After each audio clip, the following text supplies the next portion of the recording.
Praise the Lord. ஹல்லேலூயா, ஹல்லேலூயா. அவருடைய வார்த்தையை கேட்க எத்தனை பேர் சந்தோஷமாக இருக்கிறீங்க? எத்தனை பேர் ஆயத்தமாக இருக்கிறீங்க? ஹல்லேலூயா. சத்தமாக சொல்லுங்கள் ஹல்லேலூயா. கர்த்தருடைய நாமத்துக்கு மகிமை உண்டாவதாக. ஆதியாகமம் 6வது அதிகாரம் 5வது வசனத்தையும் 6வது வசனத்தையும் வாசிக்கும்படி நான் கேட்டுக்கொள்கிறேன். ஆதியாகமம் 6வது அதிகாரம் 5வது வசனத்தையும் 6வது வசனத்தையும் வாசிங்க. மனுஷனுடைய அக்கிரமம் பூமியிலே பெருகிறது என்றும் அவன் இருதயத்தின் நினைவுகளின் தோற்றமெல்லாம் நித்தமும் பொல்லாததே என்றும் கர்த்தர் கண்டு தாம் பூமியிலே மனுஷனை உண்டாக்கினதற்காக கர்த்தர் மனஸ்தாபப்பட்டார்.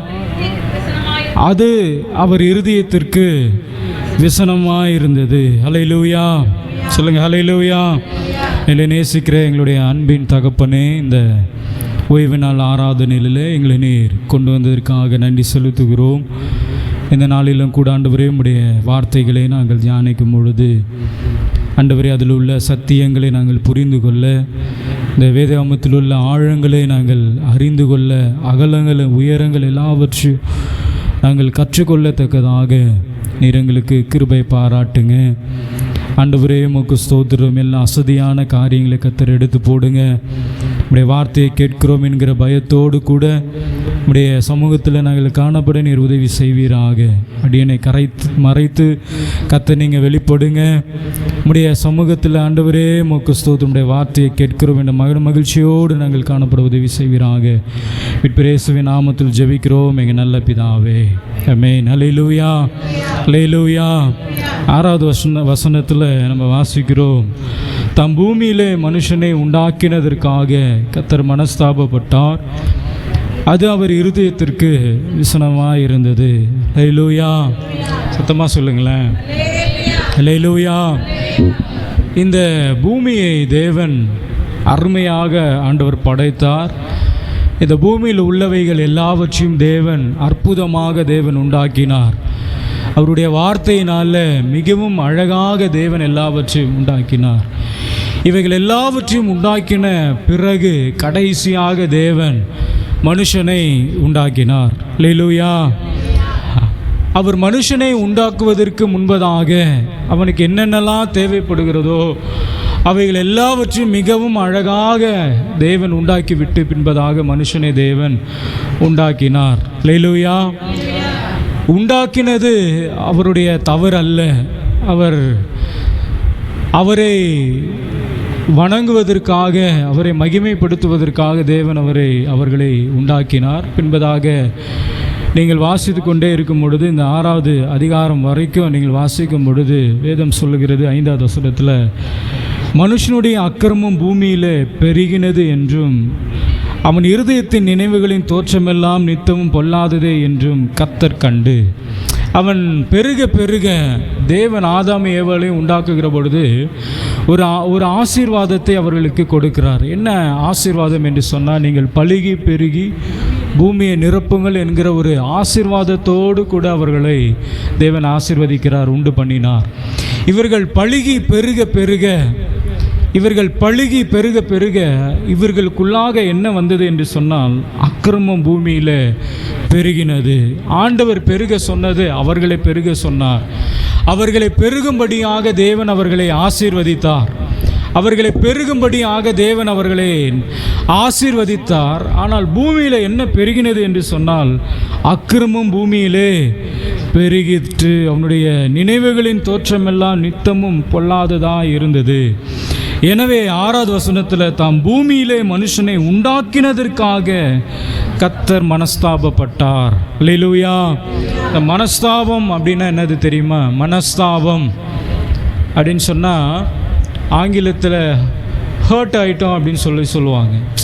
நான் ரொம்ப கஷ்டப்பட்டேன், வேதனைப்பட்டுட்டேன் அப்படின்னு சொல்லுவாங்க.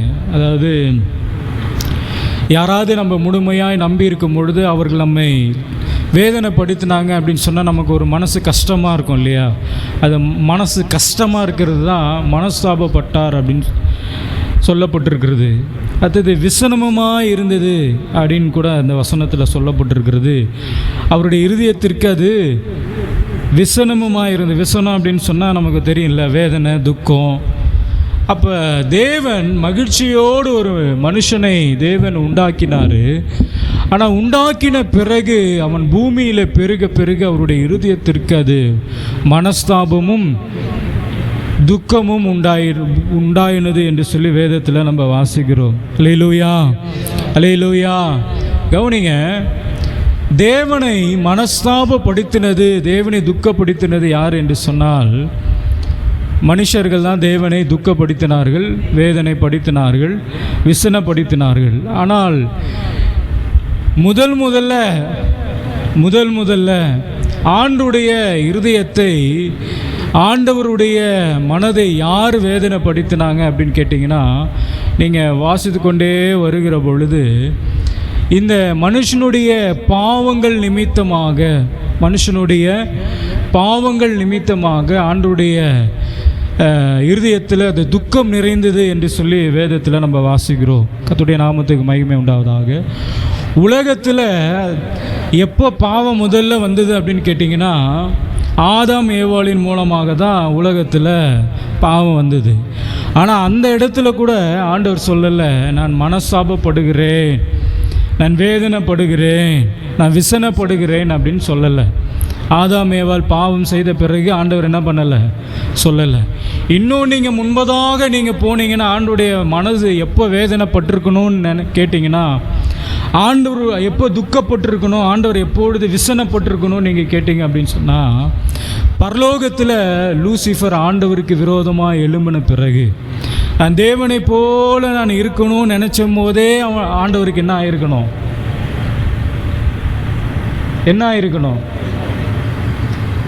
என்ன ஆயிருக்கணும், மனஸ்தாபம் வந்திருக்கணும் இல்லையா? பாருங்கள், ஆண்டவரை மகிமைப்படுத்தக்கூடிய ஒரு ஸ்தானத்தை தேவன் இந்த லூசிஃபருக்கு கொடுத்திருந்தார். அவரை ஆராதிக்கத்தக்கதான ஒரு ஸ்தானத்தை தேவன் இந்த லூசிஃபருக்கு கொடுத்திருந்தார். ஆனால் நீங்கள் ஏசாயா 14வது அதிகாரத்தில் முழுவதும் நீங்கள் வாசிங்க அப்படின்னு சொன்னால், நான் தேவனை போல நான் மாறுவேன், ஆண்டவருக்கு நிகராக நான் இருப்பேன், ஆண்டவருக்கு சமமாய் நான் இருப்பேன் என்று அவன் நினைத்தபடியினால தேவன் அவனை பூமியிலே கீழே தள்ளினார் என்று சொல்லி அந்த இடத்துல நம்ம வாசிக்கிறோம். அப்போ ஆண்டவருக்கு எப்போ மனஸ்தாபம் உண்டாயிருக்கணும்னு கேட்டிங்கன்னா, எப்போ உண்டாயிருக்கணும்? ஆண்டவருக்கு விரோதமாய் எழும்பின பிறகு. லூசிஃபர் ஆண்டவருக்கு விரோதமாய் நான் ஆண்டவரை போல நான் மாறுவேன், ஆண்டவருக்கு நிகராய் நான் இருப்பேன் என்று சொன்ன மாத்திரத்தில் ஆண்டவருக்கு என்ன ஆயிருக்கணும், வேதனை ஆயிருக்கணும். ஆனால் ஆண்டவர் எங்கே தெரியுமா வேதனைப்படுறாரு? லூசிஃபர் ஆண்டவருக்கு விரோதமாக எழும்பின பிறகு வேதனைப்படலை. இந்த மனுஷன் ஆண்டவருக்கு விரோதமாய் பாவம் செய்கிறது நிமித்தமாக, ஆண்டவருக்கு விரோதமாக இந்த மனுஷர்கள் அக்கிரமங்கள் செய்கிறதுனால, பொல்லாத காரியங்கள் செய்கிறதுனால ஆண்டவர் சொல்கிறாரு. நீங்கள் யோசித்து பாருங்களேன், ஆண்டவர் சொல்லியிருக்கணும்னா லூசிஃபர் கீழே தள்ளின பிறகு ஆண்டவர் என்ன பண்ணியிருக்கணும், இவனை நான் என்னை மகிமைப்படுத்துவதற்காக இவனை நான் உருவாக்கினேனே, என்னை ஆராதிப்பதற்காக இவனை நான் உருவாக்கினேனே, ஆனால் இவன் இப்பொழுது தள்ளப்பட்டு விட்டானே அப்படின்னு சொல்லி அவர் நிச்சயமாக என்ன பண்ணியிருந்துருக்கணும், வேதனைப்பட்டிருக்கணும். ஆனால் அப்போ ஆண்டவர் என்ன செய்யலை, வேதனைப்படலை. எப்போ வேதனைப்படுகிறார் என்று சொன்னால், மனுஷனுடைய அக்கிரமம் பூமியிலே பெருகினது என்று அவர் கண்ட பொழுது, மனுஷனுடைய அக்கிரமம் பூமியில் பெருகினது என்று கண்ட பொழுது, பூமியிலே மனுஷனை உண்டாக்கினது நிமித்தமாக அவர் மனஸ்தாபப்பட்டார், அவர் இருதயம் விசனப்பட்டது என்று சொல்லி இந்த இடத்துல வாசிக்கிறோம். அல்லேலூயா. அப்போது ஆண்டவர் யார் மீது மிகவும் நெருக்கமாக இருந்தார் என்று சொன்னால், பரலோகத்தில் இருக்கிற இந்த தேவ தூதர்களை காட்டிலும், பரலோகத்தில் இருக்கிற அவர் முகமுகமாய் தரிசிக்கிற அவரோடு கூட இருக்கிற தேவ தூதர்களை காட்டிலும் மனிதர்களை தேவன் அதிகமாய் நேசித்ததினால தான் அவர்கள் பாவம் செய்யும் பொழுது அவர் மனஸ்தாபப்பட்டார் என்று சொல்லி வேதம் சொல்லுகிறது. அல்லேலூயா. நம்ம யார் மேலே அதிகமாய் அன்பு வைத்திருக்கிறோமோ, யார் மேலே அதிகமாய் நம்ம பிரியம் வைத்திருக்கிறோமோ, அவர்கள் நமக்கு விரோதமாக எழும்பும் பொழுது தான் நமக்கு மனதிற்கு மிகவும் கஷ்டமாக இருக்குமே தவிர, நமக்கு நெருக்கம் இல்லாதவர்கள் நமக்கு விரோதமாக எழும்பும் பொழுது அவ்வளோ மனசு கஷ்டப்படாது. நான் இவர்களை ரொம்ப நேசித்தேன், இவர்கள் மீது நான் அன்பு வைத்திருந்தேன், ஆனால் இவர்கள் எனக்கு விரோதமாய் எழும்பிட்டாங்களே அப்படின்னு சொல்லி நம்ம மனஸ்தாபப்படுவோம்ல, வேதனைப்படுவோம்ல. அப்போ அதே போல தான் இந்த சத்ரு ஆண்டவருக்கு விரோதமாக எழும்பும் பொழுது, இந்த தேவ தூதன் இந்த லூசிஃபர் ஆண்டவருக்கு விரோதமாக எழுதும் பொழுது ஆண்டவர் மனஸ்தாபப்படலை, அவனை வேண்டான்னு சொல்லி கீழே தள்ளிட்டார். அவர் மனஸ்தாபப்பட்டதாக எந்த இடத்துல வேதத்தில் வசனங்கள் சொல்லப்படலை. ஆனால் எங்கே மனஸ்தாபப்படுகிறார் என்று சொன்னால், இந்த மனுஷன் ஆண்டவருக்கு விரோதமாய் பொல்லாத காரியங்களை செய்யும் பொழுது. அல்லேலூயா. ஏன் தெரியுமா இந்த மனுஷன் மீது அவ்வளவு அன்பு வைத்திருக்கிறார் என்று சொன்னால், படைக்கப்பட்ட இது எல்லாமே ஆண்டவருடைய வார்த்தையினால், ஆண்டவருடைய கையினால் உருவாக்கப்பட்டது. ஆனால் இந்த மனுஷன் தேவனுடைய சாயலாக உருவாக்கப்பட்டான். அல்லேலூயா. நீங்கள் லூசிஃபருக்கும் நமக்கும் உள்ள வித்தியாசங்கள் என்ன அப்படின்னு சொன்னால், லூசிஃபர் தேவனை மகிமைப்படுத்தும்படியாக சிருஷ்டிக்கப்பட்டான். ஆனால் தேவன் நம்மை அவருடைய சாயலாகவே சிருஷ்டித்தார். அவன் தேவனை போல மாற வேண்டும் என்கிற அந்த மேட்டுமை நிமித்தமாக தேவன் கீழே தள்ளினார். ஆனால் நம்மை தேவன் அவரை போலவே கர்த்தர் உருவாக்கினார். ஆமீன் சொல்லுங்களேன். அல்லேலூயா, அல்லேலூயா.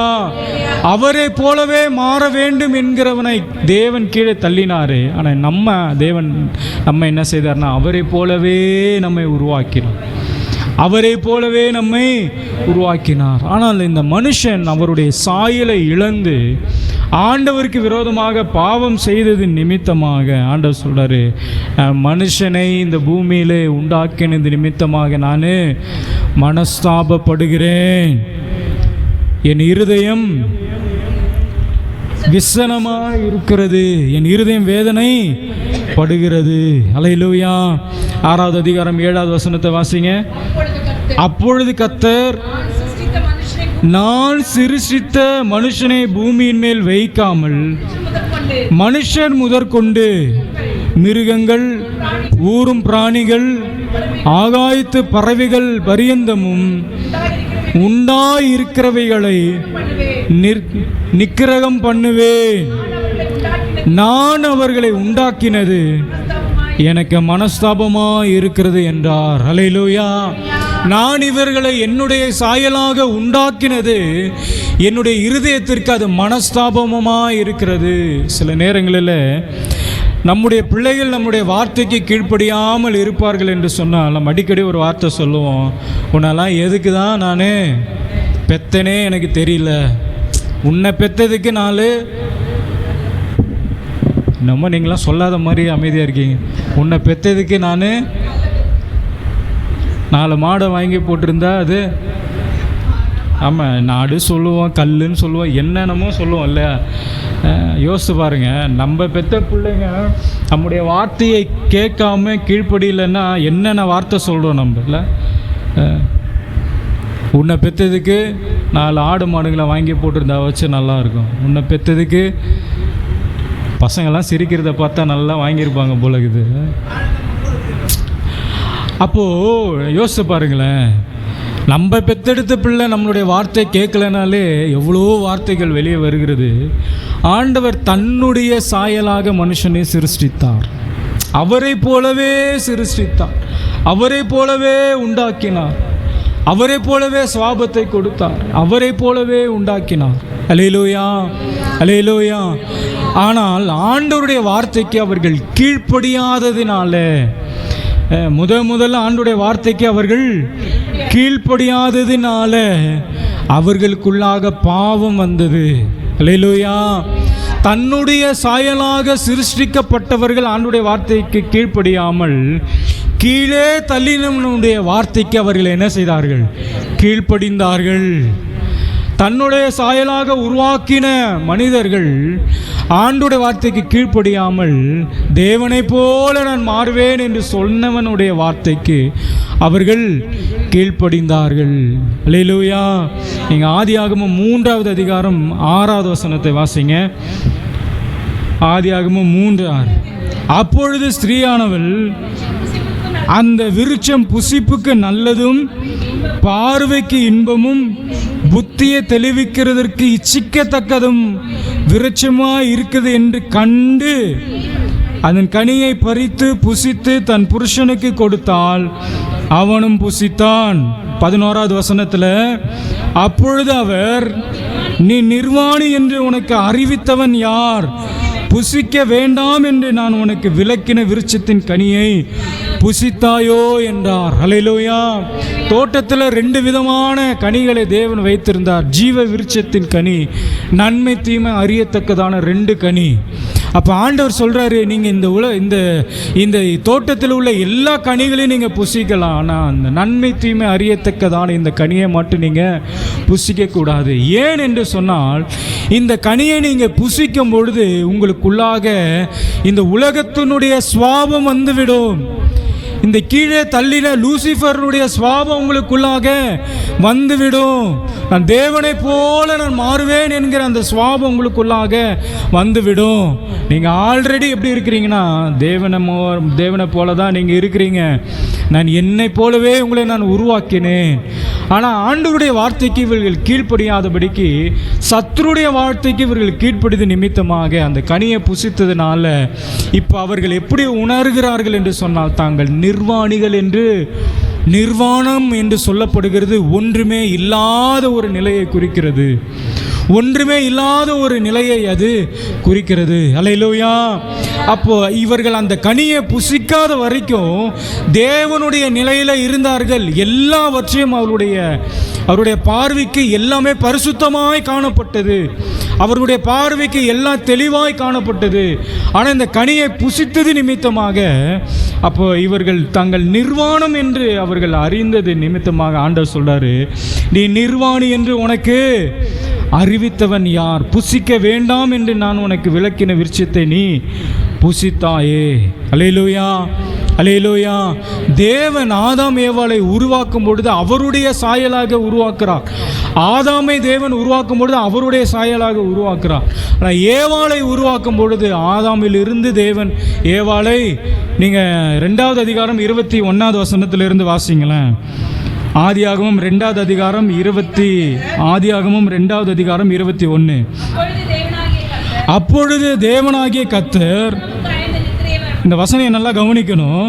அப்பொழுது தேவனாகிய கர்த்தர் ஆதாமுக்கு அயர்ந்த நித்திரையை வரப்பண்ணினார். அப்படின்னா என்ன அர்த்தம்னா, ஆதாமை நல்லா என்ன பண்ணிட்டாரு? தூங்க வச்சுட்டாரு.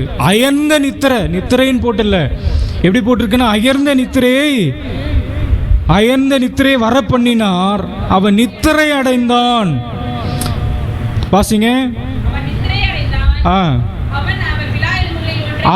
அவன் விலா எலும்புகளில் ஒன்றை எடுத்து அந்த இடத்தை சதையினால் அடைத்தார். தேவனாகிய கர்த்தர் தாம் மனுஷனில் எடுத்த விலா எலும்பை மனுஷியாக உருவாக்கி அவளை மனுஷனிடத்தில் கொண்டு வந்தான். நல்ல கவனிங்களேன்.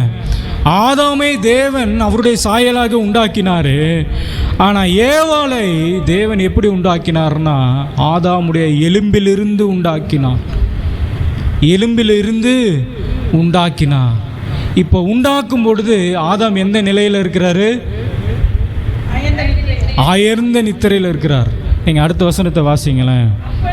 அப்பொழுது ஆதாம், இவள் என் எலும்பின் எலும்பும் என் மாம்சத்தில் மாம்சமாக இருக்கிறார். நான் ஒரு கேள்வி கேட்குறேன். நல்லா தூங்கிட்டு இருந்தவனுக்கு எப்படி தெரியும் இவ என்னுடைய எலும்பிலிருந்து உருவாக்கப்பட்டாள்னு?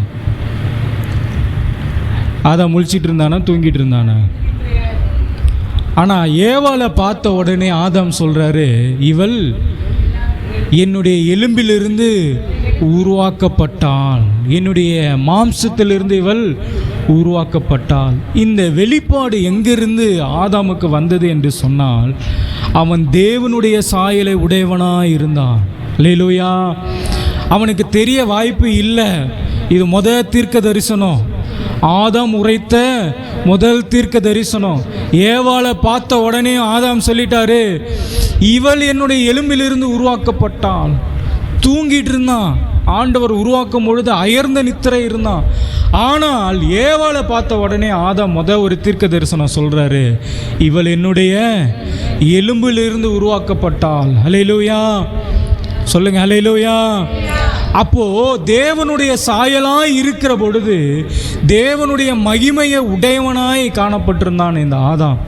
தேவனுடைய மகிமையை, தேவனுடைய வரங்களை உடையவனாய் இந்த மனுஷன் காணப்பட்டது நிமித்தமாக தான் ஏவாளை பார்த்த உடனே சொல்கிறாரு, என்னுடைய எலும்பின் உருவாக்கப்பட்டா, என்னுடைய மாம்சத்தில் இவ உருவாக்கப்பட்டா. அல்லேலூயா, அல்லேலூயா. இப்படிப்பட்டதான ஒரு சாயலை உடையந்த, இப்படிப்பட்டதான ஒரு சாயலை உருவாக்கி வைத்திருந்த மனுஷன் ஆண்டவருக்கு விரோதமாக பாவம் செய்து நிமித்தமாக, தேவனுக்கு விரோதமாக பாவம் செய்தது நிமித்தமாக ஆண்டவர் சொல்கிறாரு, இந்த மனுஷர்கள் எல்லாம் உருவாக்கினது நிமித்தமாக நான் வேதனைப்படுறேன், நான் மனஸ்தாபப்படுகிறேன். அல்லேலூயா. வேதத்தில் யோனாவுடைய வாழ்க்கையில் பார்க்கும் பொழுது பெரிய பாவம்லாம் செய்யலை, ஆண்டவருடைய வார்த்தைக்கு கீழ்ப்படியில்லை. இந்த ஆதாம் ஏவாள் எப்படி ஆண்டோடைய வார்த்தைக்கு கீழ்ப்படியிலையோ அதே போல் யோனா ஆண்டோடைய வார்த்தைக்கு கீழ்ப்படியில்லை. ஆண்டவர் நினைவேக்கு போக சொன்னால் இவர் எங்கே போகிறாரு? தர்ஷிஷுக்கு போகிறார். மோசே ஒரு பெரிய பாவம்லாம் செய்யலை, அவன் கானான் தேசத்திற்குள்ளாக பிரவேசிக்காமல் இருப்பதற்கு அவர் ஒரு பெரிய பாவம்லாம் செய்யலை. ஆண்டவர் கண்மலையை பார்த்து பேசுன்னு சொன்னார், அவன் அடிச்சிட்டான். இது நீங்கள் பார்க்கும் பொழுதெல்லாம் இது நம்மளுடைய பார்வைக்கு இது பெரிய பாவம் மாதிரிலாம் ஒன்றும் கிடையாது. நீங்கள் ஆதாம் ஏவாளை கூட பார்க்கும் பொழுது என்ன ஆஃப்டர் ஆல் ஒரு கனியை எடுத்து புசித்ததுனால இவ்வளோ பெரிய தண்டனையா அப்படின்ற மாதிரி தான் தோணும். ஆனால் ஒரு காரியத்தை நீங்கள் புரிஞ்சிக்கணும், அது ஆண்டோடைய மனதிற்கு அது மனஸ்தாபமும் வேதனை உண்டாக்குறதுமாய் காணப்படுகிறது. நம்முடைய வாழ்க்கையில் சின்ன சின்ன காரியங்கள், நீங்கள் சிம்சோனுடைய வாழ்க்கையில் பார்க்கும் பொழுது அவனை பலத்தவனாக தேவன் அவனை உண்டாக்கினான். ஆனால் அந்த நசரேயனாகிய அந்த விரதத்தை அவன் கலைத்தது நிமித்தமாக தேவனுடைய அந்த மகிமையை அவன் இழந்தவனாய் காணப்படுகிறான். இந்த அனனியா சப்பேராவை பார்க்கும் பொழுது பெரிய அவங்களுடைய சொத்து தான், அது பொது சொத்துலாம் கிடையாது, அவங்களுடைய நிலம்தான். அதை விற்று ஒரே ஒரு சின்ன பொய் தான் சொன்னாங்க, நாங்கள் இவ்வளோக்கே தான் விற்றோம், இவ்வளோக்கு தான் வாங்கணும், இவ்வளோ தான் இருந்தது அப்படின்னு சொல்லி ஒரு சின்ன ஒரு பொய் தான் சொன்னாங்க. அங்கே விழுந்து செத்து போயிட்டாங்க. இதெல்லாம் பார்த்தீங்கன்னா ஒரு சின்ன சின்ன சின்ன சின்ன பொய் தான், சின்ன சின்ன காரியங்கள் தான். ஆனால் இந்த சின்ன காரியங்கள் ஆண்டுடைய இருதயத்தை அது என்ன செய்யும்னா விசனப்படுத்துகிறதாய் காணப்படும். அல்லேலூயா, அல்லேலூயா. நீங்கள் பாருங்களேன், நீங்கள் வீட்டில் ஒரு ரெண்டு பழம் வச்சுக்கிறீங்கன்னு வச்சுக்கோங்க, ஒரு ஆப்பிளோ ஒரு ஆரஞ்சு வச்சுருக்கீங்க. உங்கள் பிள்ளைகிட்ட சொல்கிறீங்க, இந்த ஆப்பிளை சாப்பிடக்கூடாது, இந்த ஆரஞ்சு வேணால் எடுத்து நீ சாப்பிடு, நான் போயிட்டு கடைக்கு போயிட்டு வந்துடுறேன்னு சொல்கிறீங்க. சப்போஸ் அந்த பையன் ஒரு பசி நிமித்தமாக அந்த ஆப்பிள் எடுத்து சாப்பிட்டா நீங்கள் என்ன பண்ணுவீங்க? என்ன பண்ணுவீங்க? சரி, ஒரு ஆப்பிள் தானே போன போது விட்டுருவோம் அப்படின்னு சொல்லிட்டு விட்டுருவோமா இல்லையா? அதை ஒன்றும் பெரிய ஒரு சாப்பிட தானே செஞ்சால் ஒன்று கீழெல்லாம் போடல, வேஸ்ட்லாம் பண்ணலல்ல, புள்ள பசிக்கு தானே எடுத்து சாப்பிட்டுச்சு. ஆனால் தேவனுடைய இருதயத்தை பாருங்களேன், தன்னுடைய சாயலாக உருவாக்கினார். ஆதாம் ஏவாளை கொண்டு வரும் பொழுது அப்படியே ஒரு தீர்க்க தரிசனம் சொல்கிறாரு, இவள் என்னுடைய எலும்பின் எலும்பும் என் மாம்சத்தின் மாம்சமுமாய் இருக்கிறாள். பார்த்த உடனே சொல்கிறார், வெளிப்பாடுகள் வருகிறது.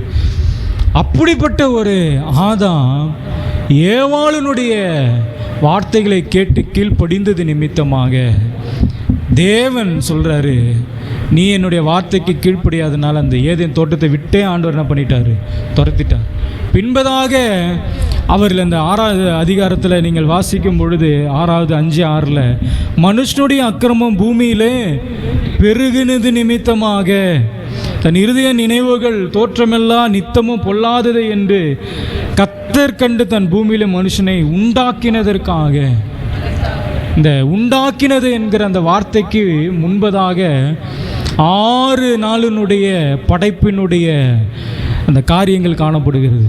சும்மாலாம் உண்டாக்கல மனுஷனை, சும்மாலாம் மனுஷனை சிருஷ்டிக்கல. அவனை சிருஷ்டிப்பதற்கு முன்பதாக 6 நாளுடைய உழைப்பு இருந்தது. அவனை சிருஷ்டிப்பதற்கு முன்பதாக 6 நாளுக்குரிய வேலைகள் அவருக்கு காணப்பட்டது. இவைகளை எல்லாவற்றையும் உண்டாக்கினது பிறகு தேவன் மனுஷனை உண்டாக்கினார். நீங்கள் 1வது அதிகாரத்திலலாம் வாசிக்கும் பொழுது எல்லாவற்றையும் தேவன் உருவாக்கும் பொழுது தன் மனுஷனுக்கு நல்லது என்று கண்டார். நல்லது என்று கண்டார், நல்லது என்று கண்டார் என்று சொல்லி ஒவ்வொரு படைப்புக்கு பின்பதாக ஆண்டவர் சொல்லுகிறதே வாசம். அப்போ எல்லாவற்றையும் மனுஷனுக்கு நல்லது நல்லது நல்லது நல்லது என்று பார்த்து பார்த்து மனுஷனுக்கு உண்டாக்கி இருந்தாலும் தேவனுடைய வார்த்தைக்கு அவன் கீழ்ப்படியாமல் போனதுனால, தேவனுடைய வார்த்தைக்கு கீழ்ப்படியாமல் போனதுனால ஆண்டவர் சொல்கிறாரு, நான் இந்த மனுஷனெல்லாம் உண்டாக்கினது என் மனசுக்கு ரொம்ப வேதனையாக இருக்குது.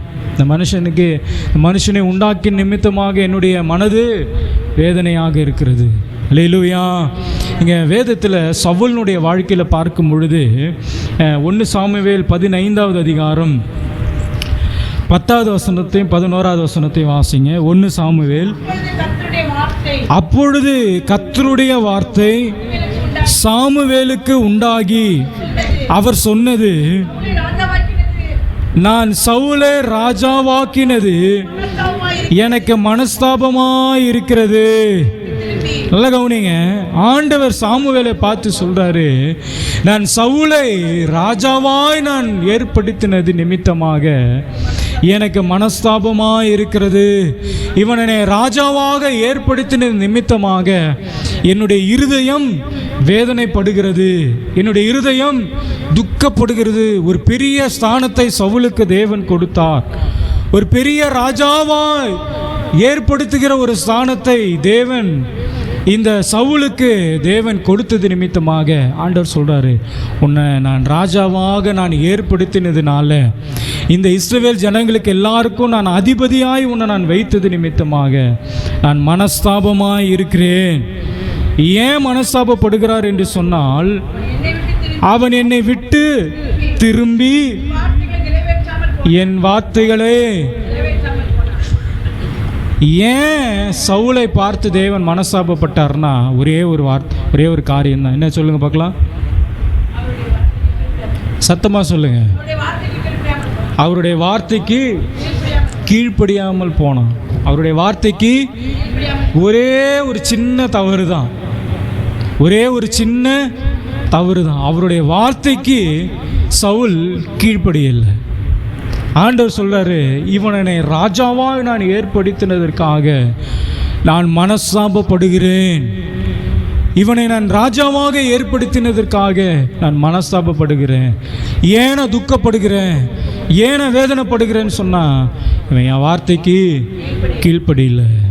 அல்லேலூயா. உங்களுடைய இருதயத்தில் நீங்கள் கையை வச்சு சொல்லுங்க பார்க்கலாம், நீங்கள் ஆண்டவருடைய வார்த்தைக்கு கீழ்ப்படுகிறீங்களா? நான் ஆண்டவருடைய வார்த்தைக்கு நான் கீழ்ப்படுகிறேனா? ஆண்டவருடைய வசனத்திற்கு நான் கீழ்ப்படுகிறேனா என்கிறத நம்ம யோசிக்க வேண்டும். நம்ம கீழ்ப்படியாமல் போகிறோம் என்று சொன்னால் இதே வார்த்தை தான் ஆண்டவர் நம்மளையும் பார்த்து சொல்லுவார். நான் உன்னை பார்த்து நான் மனஸ்தாபப்படுறேன், உனக்கு நான் பலனை கொடுத்ததுக்கு நான் மனஸ்தாபப்படுறேன், உனக்கு நான் ஜீவனை கொடுத்ததுக்கு நான் மனஸ்தாபப்படுறேன், உனக்கு நான் ஆயுசு நாளை கொடுத்ததுக்கு நான் மனஸ்தாபப்படுறேன், நான் வேதனைப்படுகிறேன். இதே வார்த்தை தான் ஆண்டவர் சொல்வார். இதே வார்த்தை தான் ஆண்டவர் சொல்வார். அல்லேலூயா. தொடர்ந்து 22வது வசனத்திலிருந்து வாசிங்க. அதற்கு சாமுவேல் கர்த்தருடைய சத்தத்திற்கு கீழ்ப்படுகிறதை பார்க்கிலும் சர்வாங்க தகனங்களும் பலிகளும் கர்த்தருக்கு பிரியமா இருக்குமோ? பலிகளை பார்க்கிலும் கீழ்ப்படிதலும் ஆட்டுக்கடாக்களின் நினைத்தை பார்க்கிலும் செவி கொடுத்தலும் உத்தமம். ரெண்டக பண்ணுதல் பில்லி சூனிய பாவத்திற்கும் முரட்டாட்டம் பண்ணுதல் அவபக்திக்கும் விக்கிராராதனைக்கும் சரியா இருக்கிறது.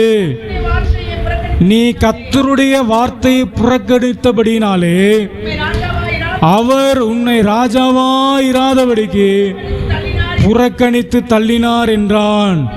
அப்பொழுது சவுல் சாமுவேலை நோக்கி, நான் கர்த்தருடைய கட்டளையையும் அவருடைய வார்த்தைகளை மீறினதினாலே பாவம் செய்தேன். சவுல் சொல்றாரு, சாமுவேலை பார்த்து, நான் கர்த்தருடைய கட்டளைகளையும் அவருடைய வார்த்தைகளையும் மீறினதினாலே நான் பாவம் செய்தேன். தன் ஜனத்திற்கு பயந்து அவர்கள் சொல்லை கேட்டேன். இப்பொழுது நீர் என் பாவத்தை மன்னித்து நான் கர்த்தரை பணிந்து கொள்ளும்படிக்கு என்னோட கூட திரும்பி வாரும் என்றான். சாமுவேல் சவுலை பார்த்து, நான் உம்மோட கூட திரும்பி வருகிறதில்லை. கர்த்தருடைய வார்த்தையை நீ என்ன பண்ணிட்ட? கர்த்தருடைய வார்த்தையை நீ என்ன பண்ணிட்ட? சத்தமா சொல்லுங்க. கர்த்தருடைய வார்த்தையை நீ என்ன பண்ணிட்ட? புறக்கணித்தீர். அல்லேலூயா, அல்லேலூயா. கர்த்தருடைய வார்த்தைகளை நாம் புறக்கணிக்கிற பொழுது, கர்த்தருடைய வார்த்தைகளுக்கு கீழ்ப்படியாமல் இருக்கிற பொழுது, வேதம் சொல்லுகிறது தேவன் நம்மை புறக்கணிப்பார். தேவன் நம்மை புறக்கணிப்பார். கர்த்தருடைய வார்த்தை எப்பெல்லாம் நம்ம புறக்கணிக்கிறோமோ, கர்த்தருடைய கட்டளைகளை எப்பொழுதெல்லாம் நாம் புறக்கணிக்கிறோமோ, கர்த்தருடைய வசனத்தை எப்பொழுதெல்லாம் நாம் புறக்கணிக்கிறோமோ, அப்பொழுதெல்லாம் ஒன்று நாம் நினைவில் வைத்துக் கொள்ள வேண்டும், கர்த்தர் நம்மை புறக்கணிக்கிறவராயிருப்பார். ஹல்லேலூயா, ஹல்லேலூயா. சவுல் சொல்றாரு சாமுவேலை பார்த்து, நான் கர்த்தருடைய வார்த்தைக்கு கீழ்ப்படியாமல் போயிட்டேன், ஆனால் நீ இப்பொழுது என்னோடு கூட ஆண்டவரை மகிமைப்படுத்த என்கிட்ட வான்னு சொல்லும் பொழுது சாமுவேல் ஒரே ஒரு வார்த்தை சொல்றாரு, நீ ஆண்டவர் சொன்ன வார்த்தைக்கு என்ன பண்ணல? கீழ்ப்படியல. ஆண்டவர் சொன்ன வார்த்தைக்கு நீ என்ன பண்ணல? கீழ்ப்படியல நீ. அதனால சாமுவேல் சொல்றாரு 26வது வசனத்தை, சவுலை பார்த்து, நான் உன்கிட்ட திரும்பி போகிறது இல்லை. கர்த்தருடைய வார்த்தை நீ புறக்கணித்து நீ இஸ்ரவேல் ராஜாவா இராதபடிக்கு கர்த்தர் உன்னை புறக்கணித்து தள்ளினார் என்றான். போகும்பொழுது சாமுவேல் திரும்பி போது சவுல் அவன் சால்வையின் தொங்கலை பிடித்து கொண்டான், அது கிழிந்து போயிற்று. அப்பொழுது சாமுவேல் அவனை நோக்கி, கர்த்தர் இன்று உன்னிடத்தில் இருந்த இஸ்ரவேலின் ராஜ்யத்தை கிழித்து போட்டு உன்னை பார்க்கிலும் உத்தமமாய் இருக்கிற உன்னுடைய தோழனுக்கு அதை கொடுத்தார். ஹல்லேலூயா.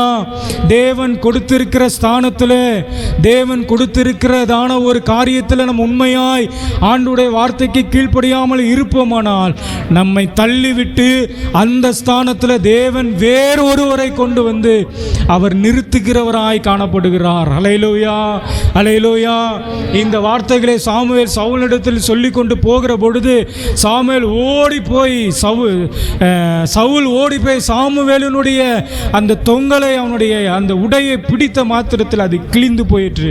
அப்போ சாமுவேல் சொல்றாரு, இதே போல உன்னுடைய ராஜ்யமும், இதே போல உன்னுடைய ராஜ்யமும் கிழிந்து போகத்தக்கதாக தேவன் உன்னை புறம்பே தள்ளுவார். அல்லேலூயா. தேவன் உன்னை புறம்பே தள்ளுவார். நீங்கள் 15வது அதிகாரம் 35வது வசனத்தில் வாசிக்கும் பொழுது, சவுல் மரணம் அடையும் நாள் மட்டும் சாமுவேல் அப்புறம் அவனை கண்டு பேசவே இல்லை. ஏன் பேசலன்னு கேட்டிங்கன்னா, சவுல் கர்த்தருடைய வார்த்தைக்கு கீழ்ப்படியில்லை. இஸ்ரவேல் மேல் சவுலை ராஜாவாக்கினதற்காக கர்த்தர் மனஸ்தாபப்பட்டது நிமித்தம் சாமுவேல் சவுலுக்காக துக்கித்து கொண்டிருந்தான். அல்லேலூயா, அல்லேலூயா. ஆண்டுடைய வார்த்தைக்கு சவுல் கீழ்ப்படியில்லை. ஆண்டுடைய வார்த்தைக்கு சவுல் கீழ்ப்படியில்லை.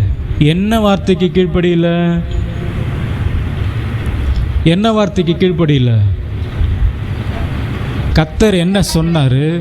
கர்த்தர் என்ன சொன்னார்? கர்த்தர் சவுலுக்கு என்ன சொன்னார்? எதுக்கு கீழ்ப்படியில்லை? என்ன வார்த்தை சொன்னார்? கண்டுபிடிச்சிட்டு வாங்க. 15வது அதிகாரத்தில் இருக்குது. சும்மா பொதுவாக வார்த்தைக்கு கட்டளைக்கெல்லாம் சொல்லக்கூடாது. ஸ்பெசிஃபிக்காக ஒரு காரியத்தை சொன்னார் சவுலுக்கு. ஸ்பெசிஃபிக்காக ஒரு காரியத்தை சொன்னார். ஆனால் அந்த வார்த்தைக்கு அவன் கீழ்ப்படியாமல் அவன் வந்தது நிமித்தமாக ஆண்டவர் மனஸ்தாபப்பட்டார். நீங்கள் வீட்டில் போய் 15வது அதிகாரம் முழுசையும் வாசித்து எனக்கு வாட்ஸ்அப்பில் அனுப்பிச்சி விடுங்க. என்ன சொன்னார், அவன் என்ன வார்த்தைக்கு கீழ்ப்படியில்லை. இதுதான் உங்களுக்கு இந்த வாரம் என்னது ஹோம்ஒர்க்கு. உங்களுக்கு இந்த வாரம் உங்களுக்கு ஹோம்ஒர்க்கு. நான் சொல்லிவிடுவேன், ஈஸியாக சொல்லிடுவேன். போய் கண்டுபிடிங்க என்ன வார்த்தை சவுலுக்கு சொன்னார், ஆனால் எந்த வார்த்தையை அவன் கீழ்ப்படியில்லை அப்படின்றது கண்டுபிடிச்சி என்ன பண்ணணும்? நீங்கள் எனக்கு தனிப்பட்ட விதமாக எனக்கு வாட்ஸ்அப்பில் அனுப்பிச்சி விடுங்க. கர்த்தர் உங்களை ஆசீர்வதிப்பார். ஹல்லேலூயா. அப்போ ஆண்டவரை வேதனைப்படுத்துகிற ஒரே ஒரு காரியம் என்ன தெரியுமா? கர்த்தருக்கு கீழ்ப்படியாததுன்னு ஒரே ஒரு விஷயந்தான். நீங்கள் யோசித்து பாருங்கள், நான் ரட்சிக்கப்பட்டிருக்கிறேன், ஞானஸ்தானம் எடுத்திருக்கிறேன், நான் ஆண்டவருக்கு உண்மையாக இருக்கிறேன், நான் சபைக்கு வருகிறேன், ஜெபிக்கிறேன். ஆனால் எல்லா விதத்திலும், எல்லா சூழ்நிலைகளிலும், எல்லா நேரங்களிலும் நான் ஆண்டவருக்கு நான் கீழ்ப்படுகிறேனா, ஆண்டவருடைய வார்த்தைக்கு நான் கீழ்ப்படுகிறேனா என்பதை நம்ம யோசிக்கிறவளாய் காணப்பட வேண்டும். அல்லேலூயா, அல்லேலூயா. அப்புறமேலே எனக்கு வாட்ஸ்அப்பில் அனுப்புங்க. எல்லா ஆண்டவர் சொன்ன கட்டளைகளுக்கும், ஆண்டவர் சொல்ல எல்லா வார்த்தைகளுக்கும் நான் கீழ்ப்படுகிறேனா என்கிறத நம்ம யோசிக்க வேண்டும். அல்லேலூயா. ஒரு நாளும் ஆண்டவர் மனஸ்தாபப்படத்தக்கதாக நம்ம ஒரு நாள் ஒரு வாழ்க்கையை நம்ம வாழவே கூடாது. மனஸ்தாபப்படத்தக்கதான ஒரு வாழ்க்கை வாழவே கூடாது. ஆண்டவர் துக்கப்படும்படியான ஒரு வாழ்க்கை ஒரு நாள் நம்ம என்ன பண்ணக்கூடாது, வாழவே கூடாது. அல்லேலூயா, அல்லேலூயா, அல்லேலூயா. நான் ஒரு வசனம் சொல்கிறேன் பாருங்க. ஆண்டுடைய வார்த்தைக்கு கீழ்ப்படிதல்னா ஒரு ரெண்டு காரியத்தை சொல்லி நான் முடிக்கிறேன். ஆண்டுடைய வார்த்தைக்கும், ஆண்டுடைய வசனத்திற்கும், ஆண்டவர் சொல்கிற காரியத்திற்கும் நீங்கள் கீழ்ப்படியலைன்னா உங்கள் வாழ்க்கையில் என்ன தெரியுமா வரும்? உபாகமம் 28வது அதிகாரம் 14வது வசனத்திலிருந்து வாசிங்க. உபாகமம் 28:14வது வசனத்திலிருந்து.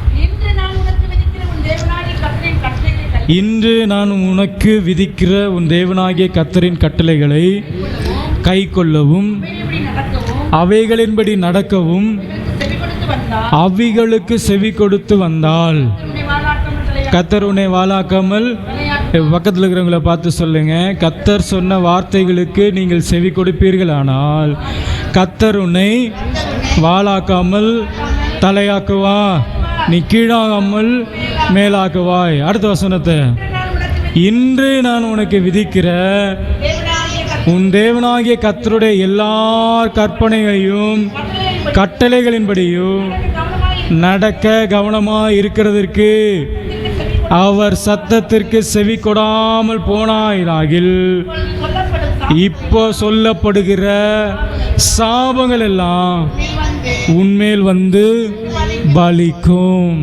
அல்லேலூயா. சொல்லப்படுகிற சாபங்கள் எல்லாம் உண்மையில வந்து பலிக்கு. எப்போ நம்ம மேலே சாபம் வரும்? அவருடைய வார்த்தைகளுக்கு, அவருடைய கட்டளைகளுக்கு கீழ்ப்படியாமல் இருப்போமானா சொல்லப்படுகிற சாபங்கள் எல்லாம் நம்ம மேலே வந்து பலிக்க. என்னென்ன சாபங்கள் அதெல்லாம் படிச்சிங்கன்னு வச்சுக்கிங்களேன், அவ்வளோ பயமாக இருக்கும். அந்த சாபத்தெல்லாம் படிச்சிங்கன்னா அவ்வளோ பயமாக இருக்கும். படிங்க பார்க்கலாம்.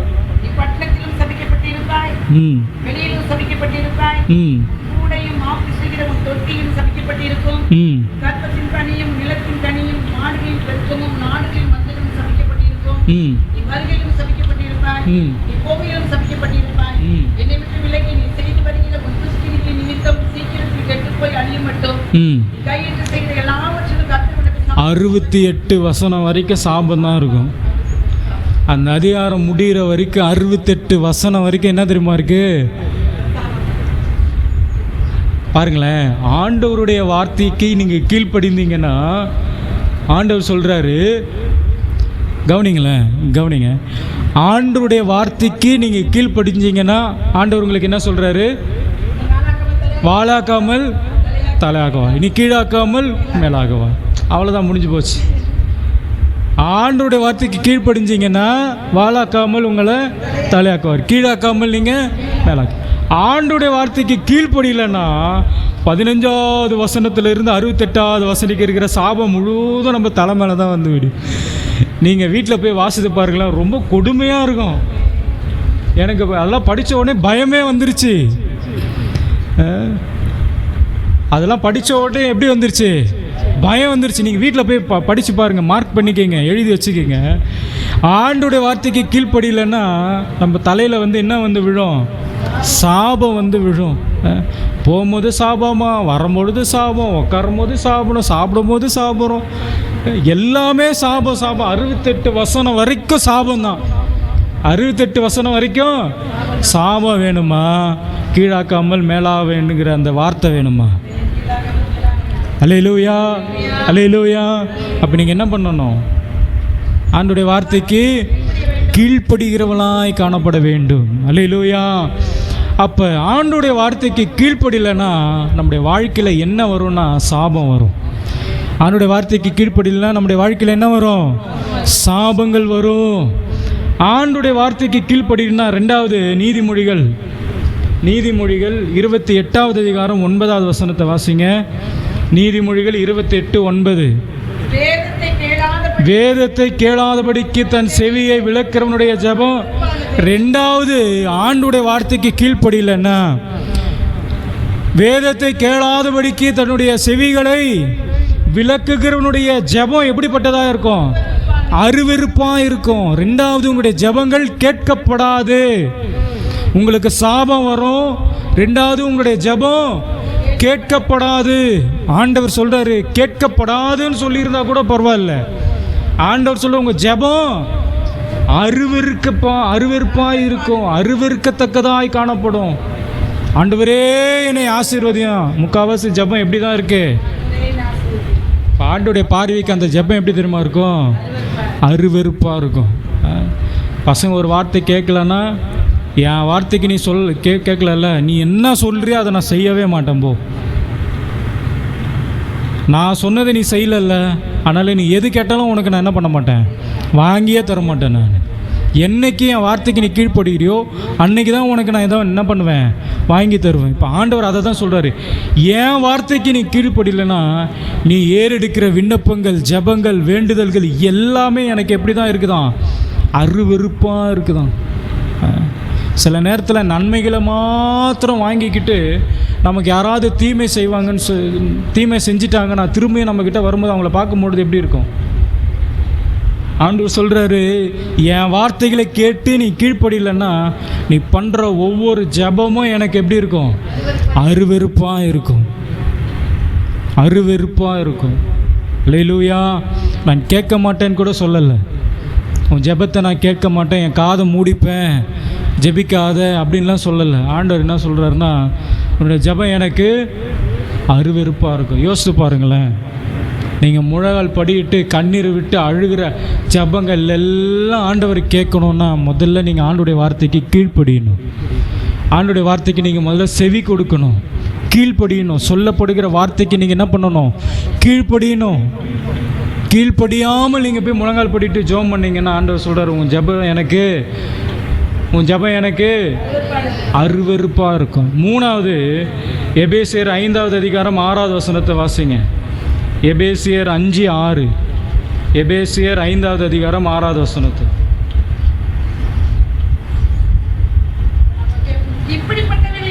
இப்படிப்பட்டவைகளின் நிமித்தமாக கீழ்ப்படியாமையின் பிள்ளைகளின் மேல். மூணாவது என்னது வரும்? தேவ கோபாக்கினை வரும். ஒன்று சாபம் வரும், ரெண்டாவது ஜெபம் அருவருக்கப்பட்டதாய் காணப்படும், மூணாவது தேவ கோபாக்கினை வரும். ஆண்டவர் நம்ம மேலே என்ன பண்ணுவார்? கோபாக்கினை வரும். எப்படி தெரியுமா கோபாக்கினை வரும்? நோவாவின் காலத்தில் தேவன் எல்லாவற்றையும் அழிச்சிட்டாரு. மனுஷனுடைய அக்கிரமம் பூமியில் பெருகின நிமித்தமாக தேவன் மனஸ்தாபப்பட்டுட்டு மாத்திரம் சும்மா விட்டுறல. பூமியில் உள்ள ஊரும் பிராணிகள், பறவைகள் எல்லாவற்றையும் தேவன் என்ன பண்ணார்? அழித்து போட்டார். எல்லாவற்றையும் தேவன் அழித்து போட்டார். அல்லேலூயா சொல்லுங்க, அல்லேலூயா. 3 காரியத்தை சொன்னேன். ஆண்டவருடைய வார்த்தைக்கு கீழ்ப்படியெல்லாம் முதல்ல என்ன வரும்? முதல்ல என்ன வரும்? ரெண்டாவது என்ன அருவருக்கப்படும்? யாருடைய ஜெபம்? நம்முடைய ஜெபம் அருவருப்பாக இருக்கும் ஆண்டவருக்கு. மூணாவது தேவனுடைய கோபாக்கினை வரும். சொல்கிறீங்க, ஆனால் அது ஏன் தயங்கி சொல்கிறீங்கன்னு தெரில. ஒருவேளை தப்பாயிடுமோன்னு பயப்படுறீங்களா? நான் முதல்ல இருந்து சொல்லுங்கள். ஆண்டோடைய வார்த்தைக்கு கீழ்ப்படியலைன்னா முதல்ல என்ன வரும்? நம்முடைய வாழ்க்கையில் சாபம் வரும் முதல்ல. ரெண்டாவது நம்முடைய ஜெபம் அருவருக்கப்பட்டதாக இருக்கும். மூணாவது, தேவனுடைய கோபாக்கினை வரும். அல்லேலூயா, அல்லேலூயா.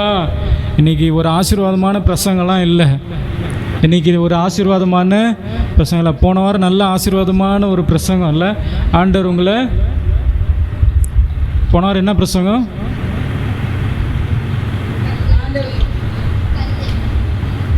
என்ன கல்? என்ன பிரசங்கம் சொல்லுங்க பாப்போ.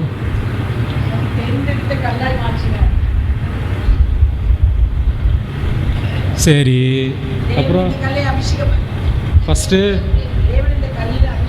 இது அபிஷேகம் பண்ணப்பட்ட தேவனுடைய வீடு, தேவனுடைய வீடு. ரெண்டாவது,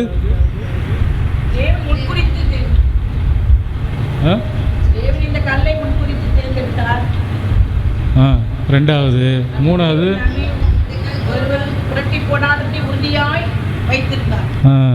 அந்த கல் யாரு? நம்ம தான். அல்லேலூயா. நல்ல ஆசீர்வாதமாக இருந்துச்சுல்ல. ஆனால் இன்றைக்கி ஆண்டவர் சொல்கிறாரு, கீழ்ப்படியணும். கீழ்ப்படியலைன்னா சாபம் வந்துடும் உனக்கு. நீங்கள் தயவு செய்து சொல்கிறேன், நீங்கள் இந்த உபாகமும் அது என்ன வசனம்? உபாகமும் 28:15 இருந்து வாசிங்க. 68 வரைக்கும் என்ன பண்ணுங்க? வாசிங்க. வாசிச்சுட்டு ஒரு லிஸ்ட்டை எடுத்து எழுதி எனக்கு அனுப்புங்க.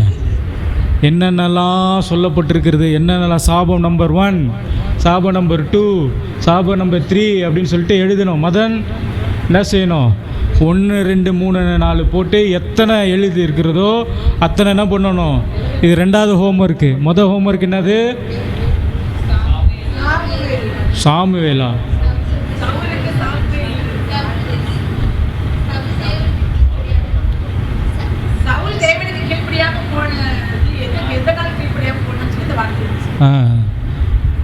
தேவன் என்ன சொன்னார், சவுல் என்ன செய்யலை, அது ஃபஸ்ட்டு ஹோம்ஒர்க்கு.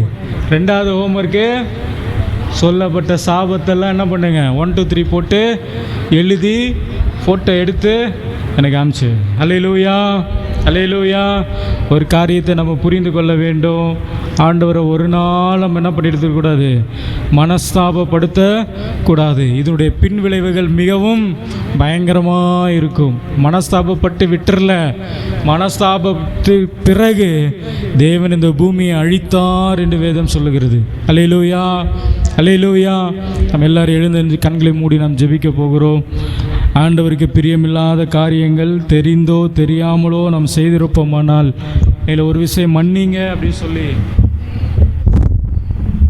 நம்ம ஜெபிக்கலாம். ஹல்லேலூயா, ஹல்லேலூயா. ஆண்டவரே, உமக்கு நன்றி செலுத்துகிறோம், துதிக்கிறோம். எங்களை நேசித்து வழி நடத்துக்கிற எங்கள் அன்பின் தகப்பனே, ஆண்டவரே, மனுஷனை இந்த பூமியில் உண்டாக்கின நிமித்தமாக நீர் மனஸ்தாபப்பட்டீர் என்று சொல்லி நாங்கள் வேதத்தில் வாசித்தோம். ஆண்டவரே, உம்மை நாங்கள் மனஸ்தாபப்படத்தக்கதான ஒரு வாழ்க்கையை நாங்கள் வாழாதபடிக்கு ஆண்டவரே, உமக்கு பிரியமான ஒரு வாழ்க்கையை நாங்கள் வாழ கர்த்தர் நீங்கள் எங்களுக்கு கிருபை பாராட்டும்படியாய் நாங்கள் ஜெபிக்கிறோம். உடைய கரத்தில் எங்களை தாழ்த்தி ஒப்பு கொடுக்கிறோம். ஆசீர்வதியும். இயேசுவின் நாமத்தில் ஜெபிக்கிறோம் எங்கள் நல்ல பிதாவே.